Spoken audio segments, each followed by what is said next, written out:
We've been exploring the Old Testament, book by book, discovering God's great purpose for our world. All the details for the series so far can be found at goldhill.org/GGP. This week, we come to another of the so-called minor prophets, the book of Micah.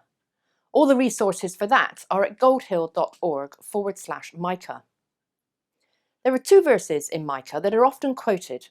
One of them is Micah 5:2, which talks about Bethlehem as the place where God's Messiah would be born. We hear it read at Christmas as we marvel at how detailed God's plan has always been for the world. The other is perhaps the most famous and is Micah 6:8. He has told you what is good, and what does the Lord require of you but to do justice and to love kindness and to walk humbly with your God. They are inspiring words, the sort of words to live your life by, acting justly, loving mercy, and humbly following God's ways in all our ways. Wonderful stuff, really encouraging. But when we read a little more closely, we realise that these words are really saying Micah is reminding the people that this is what God has asked of them, but that time and time again they have failed to live that way. We may quote these words because they are an inspiring picture of a life with God, but Micah as a whole is a picture of what a life turned against God leads to. Micah lived and prophesied around 740 to 690 BC, around the same period as Isaiah, who we looked at last week.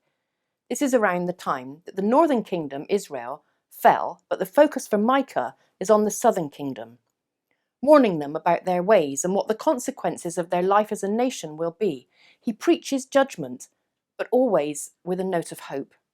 Yes, the people will be judged, but the faithful will be gathered together. Yes, Jerusalem will be condemned, but ultimately it will be redeemed. Yes, there will be lament and sadness, but there will also be pardon.